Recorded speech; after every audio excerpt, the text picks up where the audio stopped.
పశ్చిమాసియాలో యుద్ధ పరిస్థితులు ఇప్పట్లో సద్దుమణిగే పరిస్థితులు కనిపించకపోవడంతో పొదుపు మంత్రాన్ని పాటించాలని ప్రధాని నరేంద్ర మోదీ దేశ ప్రజలకు పిలుపునిచ్చారు.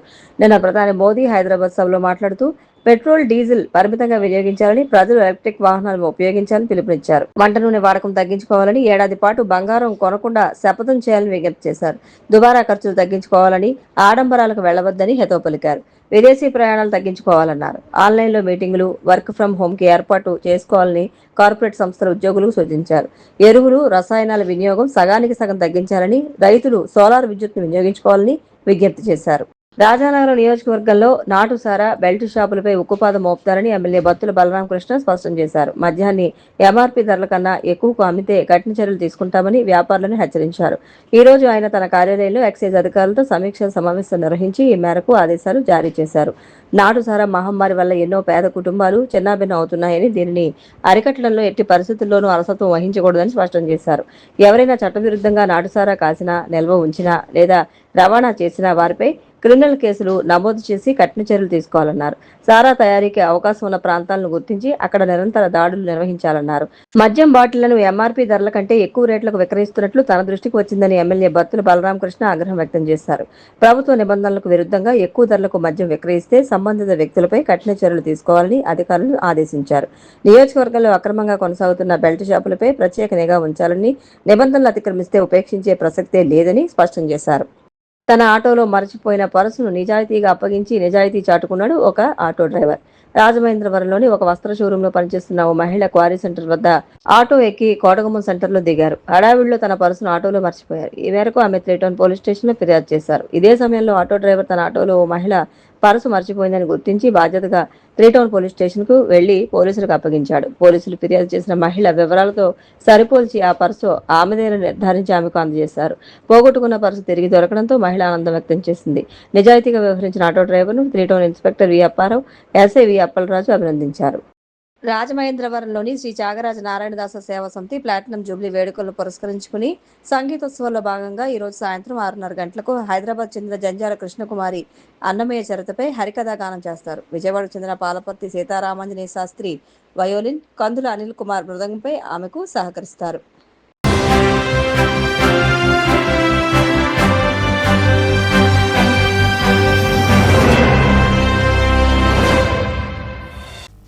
నమస్కారం, మీరు చూస్తున్నది CCC డిజిటల్ 230 న్యూస్ బులెటిన్. నేను దేవి. ఈనాటి వార్తలకు ముందుగా ముఖ్యాంశాలు. విశాఖలోని కైలాసగిరిపై కళ్ళు చెదిరి త్రిశూలం. 3 కోట్లతో చేపట్టిన త్రిశూల్ ప్రాజెక్టును ప్రారంభించిన మంత్రులు నారాయణ, కొండపల్లి శ్రీనివాస్, ఎంపీ శ్రీభరత్.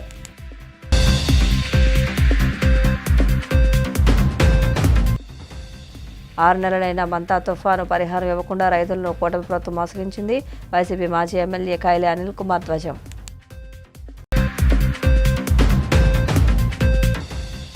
శ్రీనివాస మంగాపురం శ్రీ కళ్యాణ వెంకటేశ్వర స్వామివారి ఆలయంలో ముగిసిన వసంతోత్సవాలు. భక్తుల గోవిందనామ స్మరణలతో మార్మోగిన ఆలయం.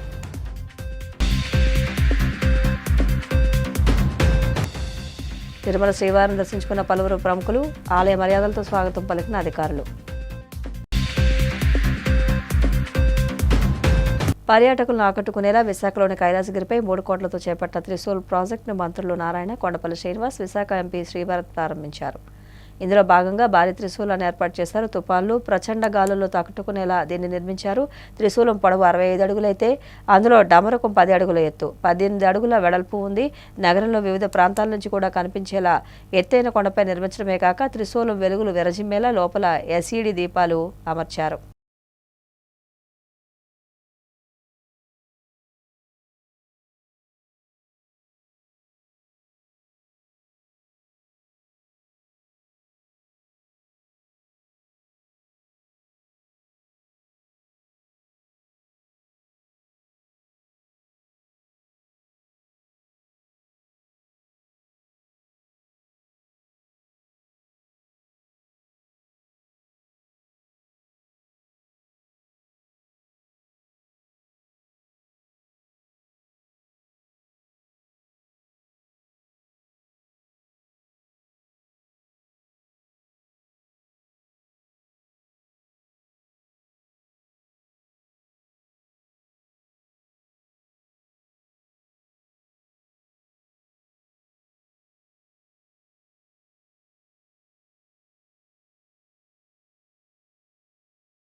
దేశాలు వాళ్ళకు వచ్చే ఆదాయంలో చాలా ఎక్కువ భాగం టూరిజం మీద వస్తుంది. ఈరోజు సింగపూర్ తీసుకుంటే వాళ్ళకి వచ్చే ఆదాయంలో టూరిజం, అలా అనేక దేశాలు ఉన్నాయి. మన దేశంలో కూడా టూరిజం సెక్టర్ డెవలప్ చేస్తే రాష్ట్రానికి వచ్చే ఆదాయం కాకుండా ఎక్కువ ఎంప్లాయ్మెంట్ వస్తుంది. ఎక్కువ ఎంప్లాయ్మెంట్ టూరిజం వల్ల వస్తుంది. ఈ రోజు ఈ నేపథ్యంలో ఇక్కడ కైలాసగిరి కొండపై ఐకానిక్ గా త్రిశూల్ నగరకం ఏర్పాటు చేశారు. ఇది 65 అడుగులు ఎత్తు. చాలా చక్కగా ఏర్పాటు చేసిన విఎంఆర్డీ చైర్పర్సన్ కి, కమిషనర్ కి, అధికారులందరూ నేను ప్రత్యేకంగా అభినందిస్తున్నాను. ఆల్రెడీ ఇక్కడ రోప్వే ఒకటి ఉంది, జిప్ లైన్ స్కై ఉంది, sky cycling, glass sky walk, Telugu museum ఉన్నాయి. దీనికి ఒక డీటెయిల్డ్ డిపిఆర్ తయారు చేయమని ఇన్స్ట్రక్షన్ ఇచ్చాము. ఏ విధంగా చేస్తే దీని ఒక పెద్ద టూరిజం హబ్ గా డెవలప్ చేయొచ్చు. ఆల్రెడీ కైలాసగిరి కొండ టూరిజం అంటే అందరికీ తెలుసు, తెలియని ఉండదు. అయితే దీన్ని ఇంకా బాగా డెవలప్ చేయాలి. దాంతో దీన్ని ఒక మంచి డిపిఆర్ తయారు చేయమని నగరాన్ని అత్యున్నత నగరంగా గౌరవ ముఖ్యమంత్రి గారు ఆయన పరిపాలన చేసినటువంటి ప్రతిసారి కూడా ఏదో ఒక మార్క్ తీసుకురావడం జరిగింది. దీర్ఘకాలిక సమస్యలు ప్రతిసారి కూడా అని తీరుస్తా ఉన్నారు. మనందరికీ తెలుసు, హుదూద్ సైక్లోన్ టైంలో ఎంతలాగా ఈ నగరాన్ని సేఫ్ గార్డ్ చేసి వెంటనే రెజ్యూమ్ చేయడం జరిగింది. అలాగే ఈ ప్రభుత్వంలో కూడా విశాఖ స్టీల్ ప్లాంట్ ఆంధ్రులకు అనే నినాదంతో స్టీల్ ప్లాంట్ ని కూడా గౌరవ ముఖ్యమంత్రి గారు ప్రత్యేకించి ప్రధానమంత్రి గారిని రిక్వెస్ట్ చేసి దానికి ఒక ప్యాకేజ్ ఇప్పించి దాన్ని నిలబెట్టిన విషయాన్ని మనందరికీ తెలుసు. ఇంకో సెకండ్ ప్యాకేజ్ కూడా ఒక 8,000 crores కూడా స్టీల్ ప్లాంట్కి ఇవ్వడం జరుగుతుంది. ఎప్పటి నుంచో ఉన్నటువంటి కోరిక, విశాఖ నగరంలో ఉన్నటువంటి వాసులకు కోరిక, విశాఖపట్నం రైల్వే జోన్ అనేది ఇక్కడ రావాలని. అది కూడా మన కేంద్ర ప్రభుత్వం రైల్వే డిపార్ట్మెంట్ గెజెట్ రిలీజ్ చేసి రేపు June 1వ తారీఖున విశాఖ స్పెషల్ జోన్ కింద, రైల్వే జోన్ కింద అనౌన్స్ చేయడం జరిగింది. దాంట్లో కూడా డివిజన్స్ కూడా 4 పెట్టడం జరిగింది. విశాఖపట్నం, విజయవాడ, గుంటూరు అండ్ గుంతకల్. అలాగే ఇక్కడే ప్రత్యేకమైనటువంటి ట్రైన్స్ కూడా ఇక్కడ మనం చూస్తున్నాము. భవిష్యత్ కాలంలో కూడా ఒక బుల్లెట్ ట్రైన్ కూడా వచ్చే అవకాశం కూడా ఉంటుంది. ఎందుకంటే నిన్న మొన్న మనకు ఉన్నటువంటి ప్రాజెక్ట్స్ లో హైదరాబాద్ టు బెంగళూరు కనెక్టివిటీలో ఒక బుల్లెట్ ట్రైన్ కూడా అనౌన్స్ చేయడం జరిగింది కేంద్ర ప్రభుత్వం. మరి అలాగే అన్ని రకాలుగా మనకు పెట్టుబడులు ఈ ప్రాంతానికి వస్తున్నాయి. దేశంలోనే అతి పెద్దటువంటి స్టీల్ ప్లాంట్ మన దగ్గరకు వచ్చింది, ఆర్సెనల్ మెటల్. అలాగే గూగుల్ ఇన్వెస్ట్మెంట్ అనేది విశాఖపట్నంకి రావడం జరిగింది. అలాగే రిలయన్స్ ఇండస్ట్రీస్ కూడా నిన్న ఎస్ఐపిబిలో కూడా వాళ్ళు కూడా ఒక డేటా సెంటర్ పెడతానంటే అది కూడా నిన్న క్లియర్ చేయడం జరిగింది. అన్ని రకాలుగా అన్ని వసతులతో అటు డ్రింకింగ్ వాటర్ సిస్టమ్ కానీ, శానిటేషన్ సిస్టమ్ కానీ, లేదా హౌసింగ్ ప్రాజెక్ట్ సిస్టంలో కానీ అన్ని విధాలుగా డెవలప్ చేస్తూ టూరిజం కూడా స్పెషల్ ఫోకస్ అనేది విశాఖపట్నం. 6 నెలలైన మంతా తుఫాన్ పరిహారం చెల్లించకుండా రైతులను మోసగించిన కూటమి ప్రభుత్వంపై చీటింగ్ కేసు పెట్టాలని, తప్పుడు హామీలతో రైతులను ముంచేసిన కూటమి ప్రభుత్వానికి పుట్టగతులు ఉండవని వైసీపీ రాష్ట్ర అధికార ప్రతినిధి మాజీ ఎమ్మెల్యే కైలే అనిల్ కుమార్ ధ్వజమెత్తారు. తాడేపల్లి పార్టీ కేంద్ర కార్యాలయంలో ఆయన మీడియాతో మాట్లాడుతూ మంతా తుఫాను పరిహారం ఎప్పుడిస్తారో ప్రభుత్వం చెప్పాలని డిమాండ్ చేశారు. కూటమి ప్రభుత్వం వచ్చాక 2 ఏళ్లలో 7 సార్లు కలెక్టర్ల కాన్ఫరెన్స్లు జరిగితే ఎంతసేపటికి సచివాలయాల పేర్లు మార్చడం, ఆర్బీకే సెంటర్లు నిర్వీర్యం చేయడం తప్ప ఏనాడు రైతు సమస్యలు, పంటలకు మద్దతు ధరలపై చర్చ జరగలేదని ధ్వజమెత్తారు. ఈ సందర్భంగా గుర్తు చేస్తా ఉన్నాం. ఎందుకంటే జగన్మోహన్ రెడ్డి గారి ప్రభుత్వంలో రైతు ఎప్పుడు కూడా రారాజుగా బతికాడు. కానీ ఈరోజు రైతు బానిసలాగా ఈరోజు గ్రామాల్లో బతుకుతా ఉన్నారంటే కారణం ఏంటంటే అన్నీ కూడా సిస్టమ్స్ అన్నీ కూడా నిర్వీర్యం చేసేసారు. పంటల బీమా తీసేశారు, ఈ క్రాప్ సరిగ్గా చేయట్లేదు. మోందా తుఫానుకి సంబంధించి ఇప్పటికి దాదాపుగా ఖరీఫ్ అయిపోయింది, రబీ వచ్చింది. కనీసం మోందా తుఫాను గురించి ఇంతవరకు ఎక్కడ కూడా ప్రస్తావించిన మంత్రి లేరు, ఎమ్మెల్యే లేరు. ఎవరు కూడా అన్ని అబద్ధాలు చెప్పడం మినహా ఎక్కడా కూడా ఆ మోందా తుఫాను గురించి పట్టించుకునే పరిస్థితులు లేవు. అంటే ఇది చూస్తూ ఉంటే మోందా తుఫాను దాదాపుగా వచ్చి 6 నెలలు గడుస్తూ ఉన్నా ఇంతవరకు దాని గురించి ఒక మాట్లాడిన వ్యవసాయ మంత్రి గారు అయితే దాని గురించి మాట్లాడరు. వ్యవసాయ మంత్రి గారు సింగపూర్లో వ్యవహరించి, ఎందుకు వ్యవసాయ మంత్రి గారు సింగపూర్లో వెళ్ళి ఆయన అక్కడ వ్యవసాయాన్ని అక్కడ చూసి ఇక్కడికి వచ్చి ఏం నేర్పిస్తారో నాకు అర్థం అవట్లేదు. అంటే ఉన్న ఇల్లుని సరి చేసుకోకుండా ఏదో సింగపూర్లో విహరించి ఏదో బాధ్యత లేనటువంటి సమాధానాలు చెప్పడం మంత్రి గారికి ఎంతవరకు సబబో ఈ రాష్ట్ర ప్రజలు చూస్తా ఉన్నారు. ఏదో ఒక రోజు మిమ్మల్ని వ్యవసాయ మంత్రిగా కూడా ప్రజలే బహిష్కరించే రోజులు కూడా దగ్గరకు ఉన్నాయని చెప్పి మనం చేస్తా ఉన్నాం. ఎందుకంటే మోందా తుఫాన్ వచ్చింది. మోందా తుఫాన్ వచ్చినప్పుడు ఒక గణాంకాలు నమోదు చేశారు. మీరు కేంద్ర ప్రభుత్వానికి ఆ రోజున దాదాపుగా 24 జిల్లాల్లో 15 లక్షల ఎకరాల్లో పంట నష్టం జరిగింది. దాదాపుగా 800 కోట్లు నష్టం జరిగిందని చెప్పి మీరు కేంద్రానికి నివేదించిన మాట వాస్తవం కాదా అని చెప్పి ఆన్ రికార్డ్ ఉంటుంది కదా. మేమేదో వైఎస్ఆర్ కాంగ్రెస్ పార్టీ వాళ్ళు మేమేదో విమర్శలు చేస్తున్నామనే మాట మీరు ప్రతిదానికి కూడా మాట్లాడతారు. కాబట్టి మీరు కేంద్రానికి ఎంత నివేదించారు, మీరు నివేదించిన తర్వాత మళ్ళీ వాటిలన్నిటినీ కూడా ఎంప్లాయీస్ని బెదిరించి ఆ రోజు ఆ పంట నష్ట నమోదు చేసేటప్పుడు అంతా కూడా కుదించి దాదాపుగా 3,45,000 ఎకరాల్లోనే పంట నష్టం జరిగిందని చెప్పి మీరు అబద్ధం ఆడిన మాట వాస్తవం కాదా అని చెప్పి నేను అడుగుతా ఉన్నా. అంటే మామూలుగా ఎవరన్నా మోసం చేస్తే వాళ్ళ మీద ఏం కేసులు పెడతారండి? మోసం చేసిన కేసు పెడతారు. మరి వీళ్ళ మీద ఎవరు కేసు పెట్టాలి? వీళ్ళ మీద ఎవరు చర్యలు తీసుకోవాలి? రైతులకు ఉన్నటువంటి ప్రాథమిక హక్కుల్ని మీరు హరిస్తే ఎవరి మీద మీ మీద ఎవరు చర్యలు తీసుకోవాలి? అంటే మీరు కూడా రైతులను మోసం చేసుకున్న మోసకారులు కాదా అని చెప్పి నేను అడుగుతా ఉన్నా. రైతు అంటే ఇంత బాధ్యతాయుతంగా ప్రవర్తించడం ఈ ప్రపంచంలో ఎక్కడా కూడా జరగదేమో. ఈ 23 నెలల కాలంలో రైతులు పడే మానసిక వ్యధ ఎవరు కూడా తీర్చలేదని చెప్పి కూడా ఈ సందర్భంగా గుర్తు చేస్తా ఉన్నా. తప్పకుండా భగవంతుడు ఉన్నాడు, భగవంతుడు తీరుస్తాడు. డెఫినెట్గా కూడా మీకు తగిన బుద్ధి చెప్పే కార్యక్రమం కూడా జరుగుతుందని చెప్పి కూడా మనం చేస్తా ఉన్నాం. రైతు ఆ రోజున జరిగిన మోసం వీళ్ళంతా కూడా ఏదో దాన్ని కవర్ చేసేసారు. ఏంటంటే రైతు ఎంత నష్టపోయాడంటే ఆ రోజు కరెక్ట్గా పంట పొట్ట మీద ఉన్నప్పుడు తుఫాన్ వచ్చింది. ఆ తుఫాన్ వచ్చినప్పుడు కొంత పంట పడిపోలేదు. ఆ రోజున ఆ సుంకు పాడైపోవటం వల్ల వీళ్ళకి దిగుబడి వచ్చేది కూడా దాదాపుగా 10 బస్తాలు దిగుబడి తగ్గింది.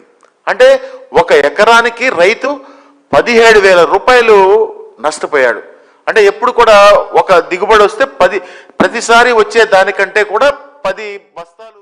కాకినాడ మెయిన్ రోడ్లో నూతనంగా ఏర్పాటు చేసిన ది చెన్నై షాపింగ్ మాల్ 29వ షోరూంను సినీ నటి మృణాల్ ఠాకూర్ ప్రారంభించారు. అనంతరం షోరూంలోని వస్త్ర విభాగాలను పరిశీలించారు. ఈ సందర్భంగా మాట్లాడుతూ ఆంధ్రప్రదేశ్, తెలంగాణ, మహారాష్ట్ర, కర్ణాటక రాష్ట్రాల్లో ప్రజాదరణ పొందిన చెన్నై షాపింగ్ మాల్ ఇప్పుడు కాకినాడ ప్రజలకు మరింత చేరువ కావడం ఆనందంగా ఉందన్నారు.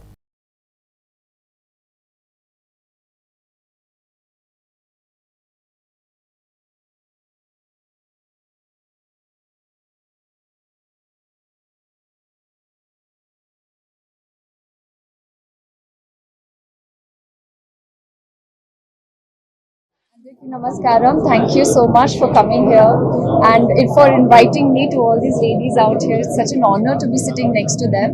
And in Kakinada is the biggest shopping mall, ante Chennai Shopping Mall, one-stop shop where you will find everything traditional, western, fancy for your weddings, for your friends' weddings.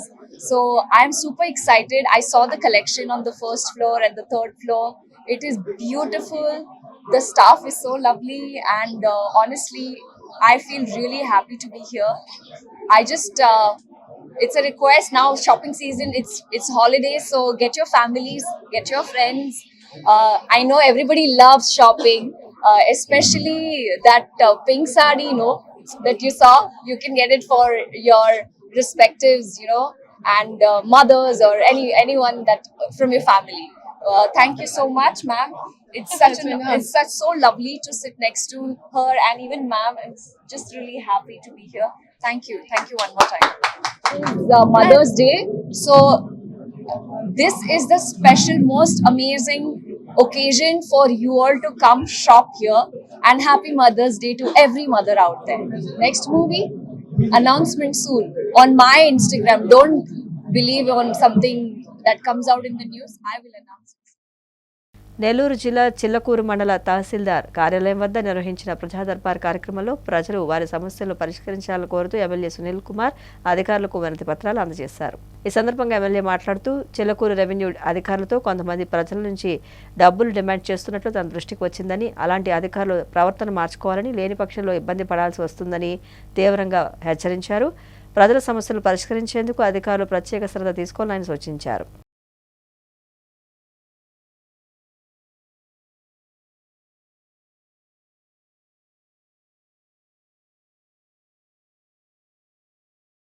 గారికి 58 ఇచ్చారు, పరిష్కారం అయినది 58. అలాగే పెండింగ్లో ఉన్నవి 0. అట్లాగే ఏ పంచాయతీరాజ్కి ఈరోజు ఆ రోజు వచ్చిన అర్జీలు 5, పరిష్కారం అయింది 5, పెండింగ్లో కూడా ఏమి లేవని చెప్పి కూడా తెలియజేస్తున్నారు. అయితే AERWS చిలకూరు వారికి అర్జీలు 2, పరిష్కారం 2 అర్జీలు కూడా పరిష్కారం అని చెప్పి తెలియజేస్తున్నారు. ఎలక్ట్రిసిటీ చిలకూరు వారికి వచ్చిన అర్జీలు 5, పరిష్కారం అయ్యేవి 4, పెండింగ్లో ఉంటుందని చెప్పి ఎలక్ట్రిసిటీ వాళ్ళు చెప్తున్నారు. అలాగే APM DRDA చిలకూరుకు వచ్చిన అర్జీలు 2, పరిష్కారం అయినవి 1, పెండింగ్లో ఉన్నది 1 అని చెప్పి ఈరోజు చెప్తూ ఉన్నారు.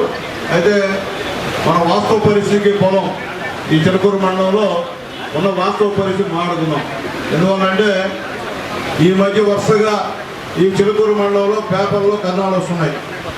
అంటే ఏదో గవర్నమెంట్ ల్యాండ్ ఆక్యుపై చేసేసారు, దీనికి తెలుగుదేశం పార్టీ నాయకుల హస్తం ఉంది అని గందరగోళంగా మాట్లాడి వస్తున్నాయి. నేను చెప్పేది ఒకటే, పత్రికా మిత్రులు కూడా, ఈ వేదికలో తెలుగుదేశం నాయకులు ఉన్నారు, వీళ్ళలో ఎవరున్నా సరే గవర్నమెంట్ ల్యాండ్ ఆక్యుపై చేస్తున్నారా? ఫ్రాంక్గా మాట్లాడుకున్నాం, పత్రికల్లో తెలియజేస్తున్నా, ప్రజలు తెలియజేస్తున్నా. మా వేదికలో పార్టీ నాయకులు ఎవరన్నా సరే, బీజేపీ కానీ, జనసేన కానీ, తెలుగుదేశం వాళ్ళు కానీ, ఎక్కడన్నా ఒక్క సెంట్ అయినా మా వాళ్ళు ఆక్యుపై చేశారా? అది అవసరం, ఊరికే పేపర్లో రాయడం కాదు. దాని పరిష్కార మార్గాలు చెప్పాలా, ఎవిడెన్స్ చూపించాలా?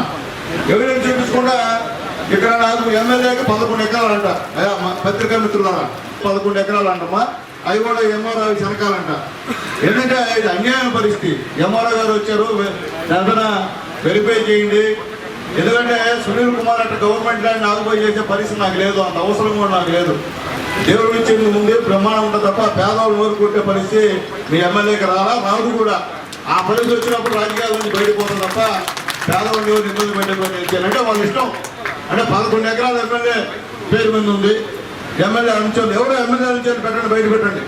పలానా అంశాడు, పలానా పేరు మీద 10 ఎకరాలు బయట పెట్టండి, దమ్ముంటే బయట పెట్టండి. అది లేకుండా సేపటికి అక్కడ బోధనం, అది ఇప్పుడు కాదు, ఎప్పుడు ఇష్యూ బోధనం ఇష్యూ, దాన్ని పెడతా లేదా మా టైంలో జరిగినట్టు నిరూపించండి. నేను ఎవరు తెలియజేస్తున్నా. అట్లాగే ముఖ్యంగా విఆర్ఓలు వారు, ఇక్కడ విఆర్ఓలోకి నేను మళ్ళీ తెలియజేస్తున్నాను, మీ పద్ధతులు మార్చుకోండి. మీ పద్ధతులు బాగలేవు. గతం సంగతి నాకు తెలియదు, ఇప్పుడు మంచి ఎంఆర్ఓ వచ్చాడు. ఏమాత్రం మీరు జనాల దగ్గర డబ్బులు కానీ పీడిస్తే మాత్రం అది బహిర్గతం అవుతుంది. బహిర్గతం అవ్వకపోతే సమస్య లేదు.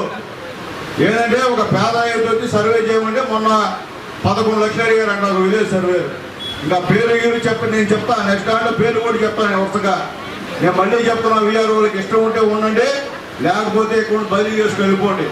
అంతేగాని మీ ఇష్ట ప్రకారంగా పేదవాళ్ళని పీడించి డబ్బులు డిమాండ్ చేస్తే మాత్రం ఏదైతే కుదిరే కథ కాదని చెప్తున్నా. మీరు చేసే పనుల వల్ల మా గవర్నమెంట్ చెడ్డపేరు వస్తే మేము ఉపయోగించే పరిస్థితి లేదు. గతంలో మీరు అనవసరం ఎట్లున్నారు, నాకు అనవసరం. మేము వచ్చిన తర్వాత, కొత్త అమ్మారు వచ్చిన తర్వాత మీరు నీతిగా నిజాయితీగా పనిచేయండి, పేదవాళ్ళకి అందుబాటులో ఉండండి. అట్లా కాకుండా చేస్తే మీ ఇష్టం. అంతకన్నా తిరుపతి జిల్లా చంద్రగిరి మండలం శ్రీనివాస మంగాపురం శ్రీ కళ్యాణ వెంకటేశ్వర స్వామి ఆలయంలో 3 రోజుల పాటు నిర్వహించిన వసంతోత్సవాలు ఘనంగా ముగిశాయి. వేదఘోషలు, మంగళ వాయిద్యాలు, గోవిందనామ స్మరణల మధ్య ఆలయం భక్తులతో కిక్కిరిసింది. ఉదయం సుప్రభాత సేవ, తోమాల సేవ, సహస్ర నామార్చనలు నిర్వహించారు. అనంతరం వసంత మండపంలో ఆస్థానం జరిగింది. మధ్యాహ్నం స్నపన తిరుమంజనంలో పాలు, పెరుగు, తేనె, గంధంతో స్వామి అమ్మవార్లకు అభిషేకాలు చేశారు. వేదమంత్రాల మధ్య జరిగిన ఈ వేడుకలు భక్తులను ఆధ్యాత్మిక పరవశంలో ముంచెత్తాయి.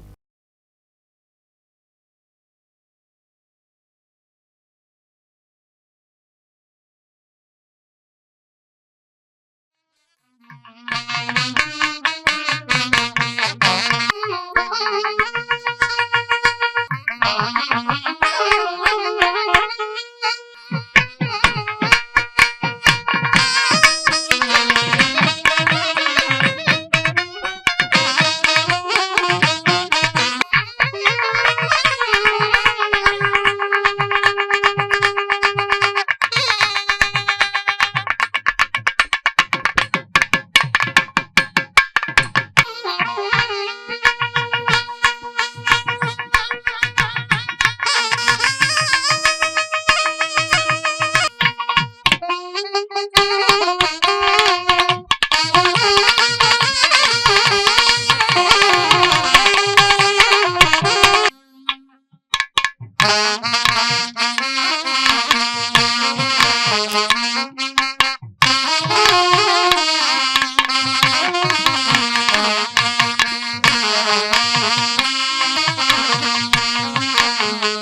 सहस्रैरुषा पुरुषः सहस्राक्ष सहस्रपात् विश्वतो भृत्वा अत्यतिष्ठन् उदामृतत्वस्येषानस्य महिमा अतो पादस्यामृतम् दिवि त्रिपादोऽहम् व्यक्रामत् सविषाज्यम्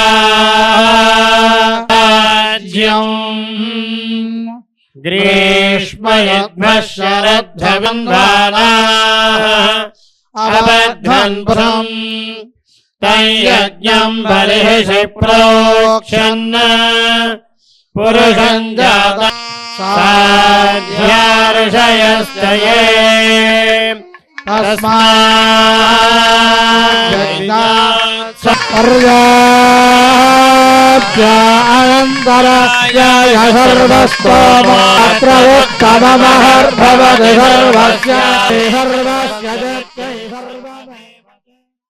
తిరుమల శ్రీవారిని పలువురు ప్రముఖులు దర్శించుకున్నారు. వీఐపీ విరామ దర్శన సమయంలో pan India rebel star Prabhas, పెద్దమ్మ శ్యామలాదేవి, సినీ దర్శకుడు మెహర్ రమేష్, నిర్మాత బన్నీవాసు, సినీ నటుడు దర్శకుడు సముద్రకని వేర్వేరుగా స్వామివారి సేవలో పాల్గొని మొక్కులు చెల్లించుకున్నారు. దర్శనానంతరం వీరికి రంగనాయకుల మండపంలో వేద పండితులు వేద ఆశీర్వచనం అందించగా ఆలయ అధికారులు స్వామివారి తీర్థ ప్రసాదాలు అందజేసి పట్టు వస్త్రంతో సత్కరించారు.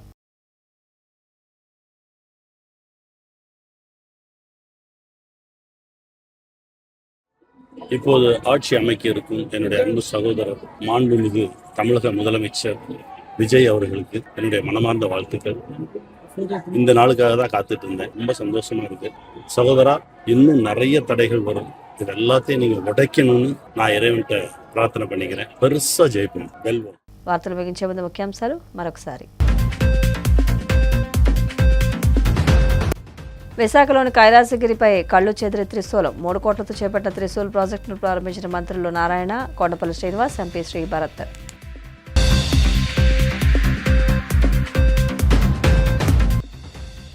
ఆరు నెలలైన మంతా తుఫాను పరిహారం ఇవ్వకుండా రైతులను కూటమి ప్రభుత్వం మోసగించింది. వైసీపీ మాజీ ఎమ్మెల్యే కైలే అనిల్ కుమార్ ధ్వజం.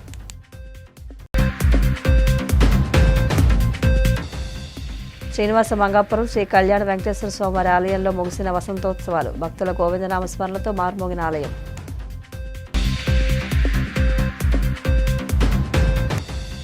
తిరుమల శ్రీవారిని దర్శించుకున్న పలువురు ప్రముఖులు, ఆలయ మర్యాదలతో స్వాగతం పలికిన అధికారులు.